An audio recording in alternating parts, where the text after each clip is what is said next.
किसानों का bill pass होने के बावजूद किसान सड़कों पर उतरे हुए हैं, इसका क्या कारण है? लेकिन ये जो तीनों कानून बने हैं, पहले ऑर्डिनेंसेस आए फिर कानून बने, तीनों के तीनों कानून जो हैं किसानों को बिल्कुल भी पसंद नहीं है। अगर ये कानून लागू होते हैं तो वो किसानी के लिए बहुत ही घातक होंगे और आने वाले समय में किसानों की ज़मीनें बिक जाएंगी। जितने मिनिस्टर्स हैं पंजाब से रिलेटेड, सबको वो गांव में जा कर के, शहरों में जा कर के उल्टा प्रचार कर रहे थे कि ये जो कानून है ये ठीक है, ये किसानों के हक के हैं और किसान जो बोल रहे हैं झूठ बोल रहे हैं। क्योंकि पंजाब एक ऐसी स्टेट है जो सिर्फ खेती पे खड़ी है, जिसकी पूरी की पूरी इकॉनमी और पूरी की पूरी लाइफ हमारी खेती पे डिपेंडेंट है। अगर हमारी खेती फेल हो जाती है तो हम सब तरफ से फेल हो जाएंगे। नमस्कार, D5 चैनल हिंदी देख रहे दर्शकों का मैं वंदना स्वागत करती हूं। आज एक बार फिर हमारे स्टूडियो में मौजूद हैं डॉक्टर अमर सिंह आज़ाद जी। डॉक्टर आज़ाद, आपका बहुत बहुत स्वागत है हमारे इस प्रोग्राम में। नमस्कार जी सभी श्रोताओं को। डॉक्टर आज़ाद, हम बात करेंगे किसानों की। किसानों का बिल पास होने के बावजूद किसान सड़कों पर उतरे हुए हैं, इसका क्या कारण है? वंदना, ये जो 3 कानून बने हैं खेती से रिलेटेड हैं तो तीनों कानून जो सेंट्रल गवर्नमेंट ने पास किए हैं, पहले पार्लियामेंट में पास हुए, फिर राज्यसभा में पास हुए, वो जिस ढंग से पास हुए वो ढंग भी बहुत ही अनडेमोक्रेटिक और ज़ोर ज़बरदस्ती से पास करवाए गए। बिल्कुल ही सारे नॉर्म्स को तोड़ मोड़ के चलो, वो तो अलग बात है। लेकिन ये जो तीनों कानून बने हैं, पहले ऑर्डिनेंसेस आए फिर कानून बने, तीनों के तीनों कानून जो हैं किसानों को बिल्कुल भी पसंद नहीं है। क्यों? किसान कह रहे हैं कि ये किसानों के ख़िलाफ़ हैं, खेती के ख़िलाफ़ हैं। उससे क्या होगा कि जो किसानी पंजाब की, जिसने इतने सालों तक पूरे के पूरे देश को एक पेट भरा उनका, उसमें पंजाब ने बहुत कुछ खोया। पंजाब ने अपनी सेहत खोई, पंजाब ने अपनी मिट्टी खोई, पंजाब ने अपना पानी खोया। किसके लिए खोया? क्योंकि सारे हिंदुस्तान को उन्होंने फीड किया और आज हमारे पास सरप्लस फूड है, हमें कोई चिंता नहीं है भूखमरी की। तो वो पंजाब के किसानों की वजह से है। तो वो किसान जो हैं, जो देश के अन्नदाता हैं, वो आज नाराज़ हैं गवर्नमेंट से, क्योंकि वो जो तीनों कानून हैं वो किसानी के ख़िलाफ़ हैं। और पंजाब की किसानी कहती है कि वो कानून अगर लागू हो जाते हैं तो हम मर जाएंगे। और जो इंडिपेंडेंट इंटेलेक्चुअल्स हैं, इंडिपेंडेंट ऑब्जर्वर्स हैं, इंडिपेंडेंट कोई बुद्धिजीवी हैं, वो उनको पूरी तरह से डिट्टो कर रहे हैं, क्योंकि वो भी कह रहे हैं कि जो किसान बोल रहे हैं वो ठीक बोल रहे हैं। अगर ये कानून लागू होते हैं तो वो किसानी के लिए बहुत ही घातक होंगे और आने वाले समय में किसानों की ज़मीनें बिक जाएंगी, वो अपने कर्जे उतार नहीं पाएंगे, सुसाइड्स बढ़ेंगे और आर्थिक मंदी आएगी बहुत बहुत बुरी तरह से पंजाब में। और उसके जो बाकी कॉन्सिक्वेंसेस होंगे सोशल और साइकोलॉजिकल और जो इकोनॉमिक हैं, वो बहुत ही ख़तरनाक होंगे। इसलिए इन कानूनों को वापस लेना चाहिए। तो उसको लेकर के जो 31 जथेबंदियाँ हैं, 31 ऑर्गेनाइजेशंस हैं किसानों की, वो पूरी की पूरी एक प्लेटफॉर्म पे आके उसको अपोज़ कर रही हैं। तो वो पूरे का पूरा ये माहौल जो पंजाब में हम देख रहे हैं वो इस वजह से है, और वो टारगेटेड है उन लोगों पे जो लोग खेती पे कब्ज़ा करना चाहते हैं। आप पाओगे कि रिलायंस के पेट्रोल पंप्स का बाइकआउट हो रहा है, उनके ये जो टोल प्लाजाज हैं उनका बाइकआउट हो रहा है, उनके स्टोर्स का बाइकआउट हो रहा है, तो जो मेन पॉलिटिकल पार्टी है उसके लीडर्स का बाइकआउट हो रहा है। तो ये सारे का सारा कहीं ना कहीं वो किसान कहते हैं कि जो रूलिंग पॉलिटिकल पार्टी है उसने कॉरपोरेट के साथ मिल कर के एक षड्यंत्र रचा है खेती को, किसानों को मारने का। तो वो किसान ही नहीं कह रहे अकेले, जो इकोनॉमिस्ट हैं, इंडिपेंडेंट इकोनॉमिस्ट हैं और एक्सपर्ट्स हैं, वो भी कह रहे हैं कि जो किसान बोल रहे हैं ठीक बोल रहे हैं और ये जो बिल है वापस होने चाहिए। दिल्ली में जो बातचीत हुई थी वो भी, उसके बाद भी अभी जो है किसान बिल के ऊपर कोई भी कार्रवाई नहीं की गई, इसकी क्या वजह है? दिल्ली में कल बुलाया था किसान ऑर्गेनाइजेशंस को, लेकिन बहुत ही गलत ढंग से सेंट्रल गवर्नमेंट ने उनको डील किया। कोई भी वहाँ पे मिनिस्टर नहीं था, कोई भी पॉलिटिकल पर्सनैलिटी वहाँ नहीं थी जो डिसीजन लेने के कॉम्पिटेंट हो।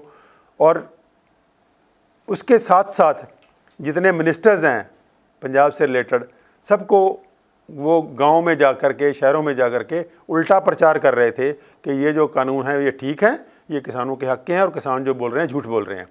तो एक तरफ तो वो उनको दिल्ली बुला लिया, वहाँ पे कोई मिनिस्टर है नहीं कंसर्न, और यहाँ पे जो मिनिस्टर हैं पंजाब में उनके खिलाफ प्रचार कर रहे हैं।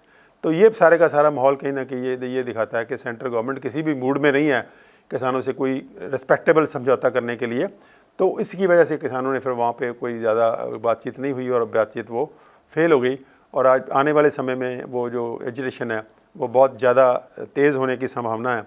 और एक तरफ तो सेंट्रल गवर्नमेंट वो कहीं टस से मस होने वाली नहीं है, वो लगता है कि नहीं अब कानून वापस लेने के मूड में, और एक तरफ किसान है वो कहते हैं कि ये कानून वापस हो। और उन किसानों के साथ पूरे का पूरा पंजाब का जो मिडिल क्लास है, पंजाब का पढ़ा लिखा वर्ग है, एम्प्लॉयज़ हैं, पंजाब का जो दुकानदार है, आड़तिया है, तो लगभग सारे का सारा पंजाब एक रूलिंग पॉलिटिकल पार्टी को छोड़ करके सभी पॉलिटिकल पार्टीज़, कांग्रेस को भी जो पंजाब की रूलिंग पार्टी है उसको भी, वो भी साथ है उनके किसानों के। तो पूरे का पूरा का पंजाब, उनकी पॉलिटिकल पार्टीज़, उनकी ऑर्गेनाइजेशंस, उनके एम्प्लॉयज़, उनका दुकानदार, रेडी वाला, सब साइकोलॉजिकली और उनकी सपोर्ट में खड़े हैं किसानों की। और दूसरी तरफ जो है सेंटर की पॉलिटिकल पार्टी और जो है वो, और साथ में जो कॉरपोरेट्स हैं, जो लोग ये कब्जा करना चाहते हैं पूरी की पूरी खेती पे, तो वो पूरे के पूरे एक तरफ खड़े हैं। तो ये अभी स्टैंड स्टिल हुआ है। तो ये आने वाले दिनों में पता चलेगा कि क्या ये शक्ल लेती हैं चीज़ें। तो ये बहुत ही जैसे कहते हैं बहुत इमोशनल और बहुत एक अहम मुद्दा बन गया पंजाब की पॉलिटिक्स का, जिसमें आप पाओगे कि जो माहौल था यहाँ का, जैसे जिस ढंग से लोग ज़िंदगी जी रहे थे, वो सब छोड़ छाड़ के लोगों ने अभी सब आराम से हज़ारों लोग इकट्ठे हो रहे हैं, सैकड़ों लोग रैलियाँ करते हैं और खुलेआम फिर रहे हैं। तो वो पूरे का पूरा कहीं ना कहीं वो माहौल बदल गया है। वो एक मैं समझता हूँ कि अच्छी बात भी है, क्योंकि माहौल नॉर्मल हो रहा है, बाज़ार खुल रहे हैं, लोग सब दुकानों पे आ रहे हैं, बिज़नेस कर रहे हैं, अपना काम वाम कर रहे हैं। तो वो एक अच्छा भी हुआ है उसको एजिटेशन की वजह से। तो वो हाँ, सभी पंजाब के लोग चाहते हैं कि ये जो किसानी के बिल हैं ये वापस हों, और किसान जो है जो कि हमारा अन्नदाता है, हमें खिलाता है। क्योंकि ये पिछले 6 महीने में हमने देख लिया कि कुछ भी ना हो लेकिन खेती रहे तो कोई परवाह नहीं। अगर खेती नहीं होगी तो सब गड़बड़ हो जाएगा। तो इसलिए हमारा सबका ये फ़र्ज़ बनता है कि हम किसानों के साथ जुड़ें, उनकी मांगों को सपोर्ट करें, उनको जैसे भी हम सपोर्ट कर सकते हैं अपने अपने लेवल पे, फाइनेंशियली, कोई अपने न्यूज़ चैनल पे, कोई यूट्यूब पे, कोई मास मीडिया पे, सोशल मीडिया पे, जैसे भी हम सपोर्ट करते हैं सबको सपोर्ट करना चाहिए। क्योंकि अगर किसान बचेगा, खेती बचेगी, तो ही पूरे का पूरा पंजाब बचेगा। क्योंकि पंजाब एक ऐसी स्टेट है जो सिर्फ खेती पे खड़ी है, जिसकी पूरी की पूरी इकॉनमी और पूरी की पूरी लाइफ हमारी खेती पे डिपेंडेंट है। अगर हमारी खेती फेल हो जाती है तो हम सब तरफ से फेल हो जाएंगे। क्योंकि पहले ही हम पंजाब का बहुत बुरा हालत है, पानी हमारा ख़राब हो चुका है, धरती हमारी ख़राब हो चुकी है, हेल्थ जो हमारी बहुत बुरी हालत में है। अगर ये कानून लागू हो जाता है तो बहुत उसमें भी पहले से भी बदतर हो जाएगी सिचुएशन। तो इसलिए मुझे लगता है कि सबको किसानों को सपोर्ट करना चाहिए, और किसानों की जो मांग है वो बहुत जायज़ मांग है। ये कानून वापस होनी चाहिए, और खेती किसानों के पास ही रहनी चाहिए। कॉरपोरेट को कोई हक़ नहीं है खेती के ऊपर कब्जा करने का, ना उनका ये फील्ड है। क्योंकि वो अमेरिका में, यूरोप में सारे ये मॉडल जो फेल हो चुके हैं, मॉडल जो कॉरपोरेट मॉडल हैं वो पूरे के पूरे फ्लॉप हो चुके हैं यूरोप और अमेरिका में। और वो लोग कोई हेल्दी फूड देने में कामयाब नहीं रहते। वो जो फूड वहाँ मिल रहा है आज अमेरिका में, वो हद दर्जे का पॉइजनस और टॉक्सिक फूड है। क्योंकि कॉरपोरेट जो टोटली केमिकल बेस्ड और जेनेटिकली मॉडिफाइड क्रॉप्स करते हैं, हज़ारों एकड़ के फार्म इकट्ठे कर लेते हैं, और उसमें कोई लेबर वेबर होती नहीं है, अनएम्प्लॉयमेंट बहुत थोक पे होती है। तो यहाँ तो पहले ही अनएम्प्लॉयमेंट बहुत है, अगर मान लीजिए कॉरपोरेट खेती को भी टेक ओवर कर लेता है तो अनएम्प्लॉयमेंट और बढ़ जाएगी। तो पहले हमारे जो यंग यूथ है वो भाग रही है, कोई कनाडा जा रहा है, कोई ऑस्ट्रेलिया जा रहा है। तो ये पूरे का पूरा खेती को बचाना हम सबका फ़र्ज़ बनता है। तो खेती को हमको बचाना चाहिए, क्योंकि खेती बचेगी तो हम लोग बचेंगे। क्योंकि खेती के बिना कुछ भी नहीं है। अगर फूड ठीक होगा तो ही हम लोग सेहतमंद रहेंगे, तो ही एम्प्लॉयमेंट जनरेट होगी, तो ही आसपास में खुशहाली रहेगी। आपके अनुमान में आगे क्या होना चाहिए?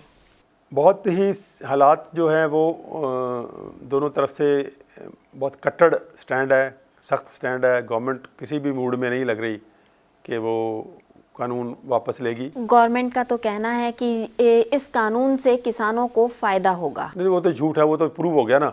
क्योंकि किसान ही सिर्फ नहीं कह रहे, जो इंडिपेंडेंट एक्सपर्ट्स हैं वो पंजाब में जितने भी एक्सपर्ट्स बोले हैं अब तक, सिवाय रूलिंग पॉलिटिकल पार्टी को छोड़ करके सारे के सारे पॉलिटिकल और इकोनॉमिक एक्सपर्ट ने कहा है कि ये जो किसान बोल रहे हैं बिल्कुल डिट्टो सही बोल रहे हैं। उनके ये वाकई अगर ये कानून लागू हो जाते हैं तो किसानों की ज़मीन बिक जाएगी। वो पूरी उनकी तैयारी है कि पूरे का पूरा जो खेती है वो कॉन्ट्रैक्ट फार्मिंग होगी। किसान अपनी ही खेती पे मजदूर बन के रह जाएगा। ज़मीन नाम की किसान की होगी, किसान अपनी ही ज़मीन पे मजदूरी करेगा और उसके पल्ले कुछ पड़ेगा नहीं। जो उसकी फसलों की जो कीमत है वो उसको मिलेगी नहीं, तो वो गरीबी और बढ़ेगी, सुसाइड्स और बढ़ेंगे, हेल्थ और ख़राब होगी लोगों की, क्योंकि अगर लोगों किसी के पास पैसा ही नहीं होगा तो क्या इलाज करवाएगा वो। तो ये पूरे का पूरा जो सीन है वो वर्स होने जा रहा है। और इसमें सिर्फ एक ही क्लास बेनिफिट करेगी, वो है कॉरपोरेट्स। कॉरपोरेट्स उसके लिए पूरी तैयारी करके बैठे हैं, ज़मीनों पर भी कब्जा करना चाहते हैं वो, और पूरे का पूरे इतने बड़े बड़े सैलो और स्टोरेज बना रहे हैं वो पहले से। वो पिछले 10 साल से तैयारी करके बैठे हैं। ये कोई ऐसा नहीं है कि ये एक्सीडेंटली हुआ है। पूरे पिछले 10 साल से वो तैयारी की हुई उन्होंने कि हमने ये सारा टेक ओवर करना है। हमने खेती भी टेक ओवर करनी है, हमने उसकी मार्केटिंग भी टेक ओवर करनी है, हम उसकी सेल भी टेक ओवर करनी है। तो रिटेल भी है, वो जो सब्जियां हैं वो भी टाटा और अंदानी और अम्बानी बेचना चाहते हैं। ये तो मतलब हद हो गई ना। जो काम छोटे छोटे दुकानदारों ने करना था, रेडी वालों ने करना था, छोटे छोटे बिजनेसमैनों ने करना था, आड़तियों ने करना था, उसके भी वो कहते हैं कि हम ही करेंगे, हम ही खेती करवाएंगे, हम ही उसको स्टॉक करेंगे, हम ही आप मार्केटिंग करेंगे, हम ही किराना बेचेंगे। तो ये बाकी लोग जो हैं मतलब वो कहाँ जाएंगे, कहाँ से वो उनको रोज़गार मिलेगा, कहाँ से वो खाएंगे, कि कैसे अपने बच्चों को पालेंगे, कैसे अपनी सेहत का ख्याल रखेंगे। तो ये पूरे का पूरा एक क्रिमिनल जैसा बिहेवियर है उनका, कि वो सारे के सारे पे सिर्फ उनको प्रॉफिट दिखता है और कुछ दिख नहीं रहा। तो सिर्फ अपने प्रॉफिट के लिए वो पूरी की पूरी यहाँ की ह्यूमैनिटी को एक किस्म का पंगु बनाना चाहते हैं, गुलाम बनाना चाहते हैं और बीमार करना चाहते हैं। तो ये हमारा सबका फ़र्ज़ है कि हम किसानों के साथ खड़े हो जाएं। और ये पूरे के पूरी अपनी जो सभ्यता है हमारी, हम तो बहुत ही अमीर सभ्यता के वारिस हैं। तो वो सभ्यता ने हमें सिखाया है कि आज़ादी के लिए कुछ भी कर सकते हैं हम लोग। वो हमारा इतिहास पढ़ा है, वो चाहे मुग़लों से लेके अंग्रेज़ों से लेके अब तक का इतिहास है। तो वो पूरा का पूरा हमको उस गुरुओं को, गुरु नानक देव जी से लेके गुरु गोबिंद सिंह का जो हमारा शिक्षा है उनकी, तो उनको याद करते हुए हमको ये अपने पूरी की पूरी खेती को बचाना चाहिए। पूरे के पूरे जो किसानी है हमारी, जो हमें अच्छा खाना देती है, उसको बचाना चाहिए। और पूरी की पूरी जो यूथ है हमारी, उसको बचाना चाहिए, क्योंकि अदरवाइज़ तो जो उजड़ने वाला काम पंजाब का पहले ही हो चुका है और इससे और भी उजाड़ा होगा। लोग कहीं मारे कहीं भागेंगे, कहीं ना कहीं कोई दुबई में जाएगा, कोई कनाडा में जाएगा, कोई मारे छोटी छोटी पेटी जॉब्स के लिए लोग कहीं ना कहीं जाएंगे। और ये पंजाब पहले ही काफ़ी उजड़ चुका है। कुछ नशों ने उजाड़ दिया है और कुछ ये जो बेरोज़गारी ने उजाड़ दिया है, कुछ बीमारियों ने उजाड़ दिया है। तो ये उजाड़ा बहुत बड़ी शक्ल लेगा आने वाले समय, अगर ऐसे कानून पास होते रहे। तो हमको मुझे लगता है कि हम सबको मिल कर के सपोर्ट करनी चाहिए किसानों की। और इन कानून को जो कानून बने हैं, जो बहुत ही ख़तरनाक कानून है, सिर्फ किसानों के लिए नहीं, पूरे के पूरे जो छोटे दुकानदार हैं, मीडियम दुकानदार हैं, आड़ती हैं, जो बिजनेसमैन है, छोटा जो मैन्युफैक्चरर है, तो सबके लिए इसके साथ और भी कानून बहुत आ रहे हैं, ये अकेले नहीं है। तो वो पूरे का पूरी की दिशा यही है कि वो जो टॉप 1% है दुनिया का, वो कहीं ना कहीं कंट्रोल करने के चक्कर में है कि वो पूरी की पूरी लाइफ को कंट्रोल करना चाहता है। तो उसका जो अप्रोप्रिएट जवाब देना बनता है और देना चाहिए हमको। डॉक्टर आज़ाद, आप यहाँ आए, आपका बहुत बहुत धन्यवाद। अगले एपिसोड में आपसे फिर मुलाकात होगी, तब तक के लिए नमस्कार।